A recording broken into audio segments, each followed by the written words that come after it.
Welcome to our /EntitledParents, where this entitled dad hacks in to his daughter's bank account so he knows exactly where she is and what she's spending money on. My parents checked my bank account because I didn't answer in 3 hours. Okay, backstory. I moved across the country for school and I'm 19 years old. I grew up in a super religious, controlling, and abusive home.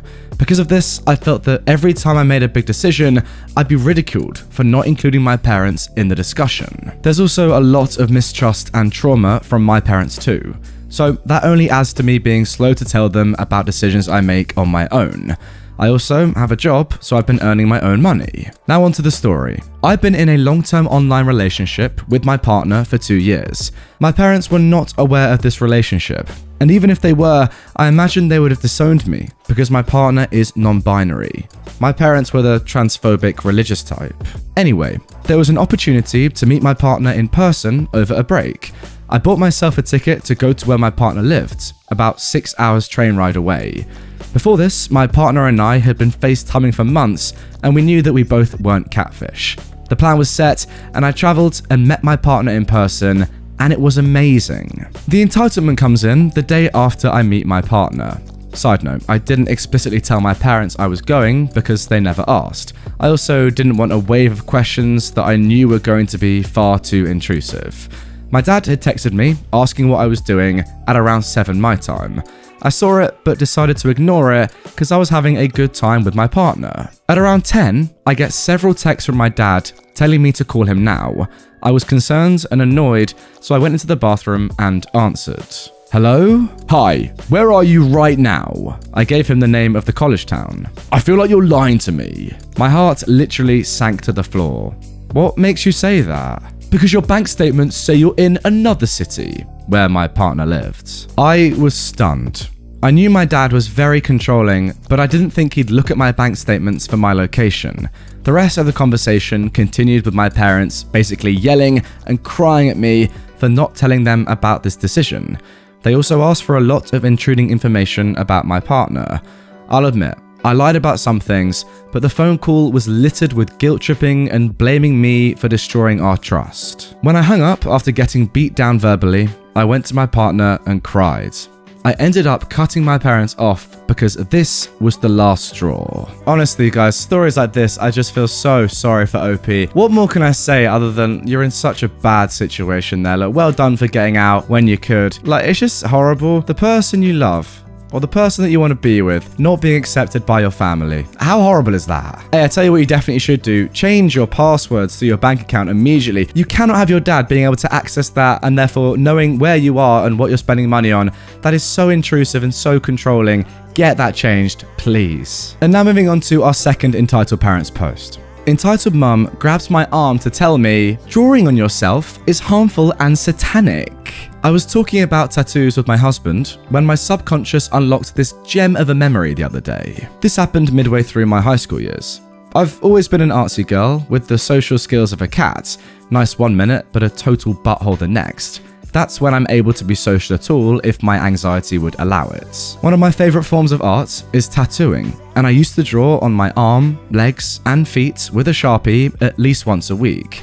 I've always been a nerdy goth girl, so my designs would look gothic with a touch of gamer and anime themes. At one point, I learned about henna tattoos and fell in love with the style, so I'd do a hybrid of henna and gothic, which was the style I had on my hand and arm at the time of this story. This happened at a corner store that was at the entrance of my apartment complex. I would always get a quick snack and some juice from it after getting off the bus with some friends, but this day I left my money at home. So I ran home and headed there by myself. I walked past these ladies. One was sitting in a chair and kids that were outside the store, talking. I said, "Hi, excuse me," as I went around them to go into the store. They even said something along the lines of, "Oh, how sweet. Young kids aren't polite like that these days," as I went in. I get my stuff and come out to the lady that was sitting, and I went to smile and nod when she looks me over and noticeably frowns. One thing I forgot to mention is that I live in an area that's been dubbed the Holy City because of the amounts of churches in the area, and being goth was always looked down on by religious people long before I even came into this world. So I thought that her frown was because of my all-black clothing and intended to walk by quickly before she said something, when she freaking grabs my arm. She then went on and said, "You shouldn't do this to your body. Drawing satanic symbols and all this garbage is bad for your soul." What was so satanic that this lady thought it was appropriate to grab a minor over a rose with vines that led to my fingers and wrist that switched to a henna design? I tried to pull away, saying, "It's not satanic, I just do this for fun." But she gripped my arm, saying, "Well, you still shouldn't do that because the markers are toxic. I had to stop my kids from drawing on their skin too before the ink got through their skin and into their bloods. It's just as bad as real tattoos, which is a sin." I was getting anxious at this point because unwanted physical contact is a big no for me. But surprisingly, instead of my usual people-pleasing remorseful self, this lady brought out the female dog in me that day.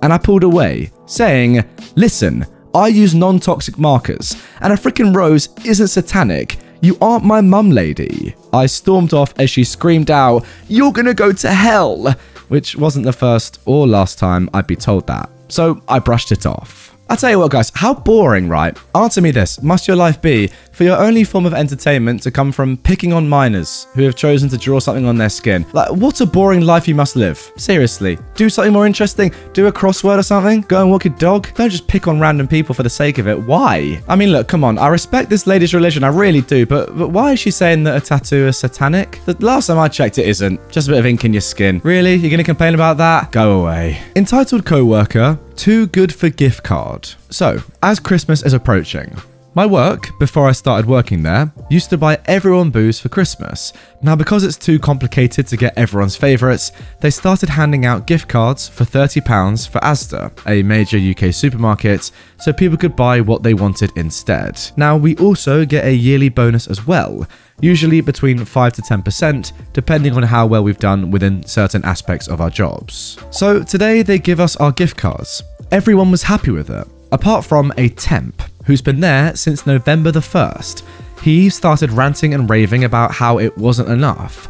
"Why would I want this? Screw Big Corps," etc. So he goes and makes his big statement and goes and pins his gift card to the notice board, storming off, shouting that anyone can have it if they're dumb enough to support these monsters. So me and a guy that I work with took it and went to Asda and lunch and bought £30 worth of food for the food bank that our work donates food to every Christmas. Well, we've just been sat in the break room and this co-worker has just been in to get his gift card back and is now fuming that someone has stolen his gift card off the notice board.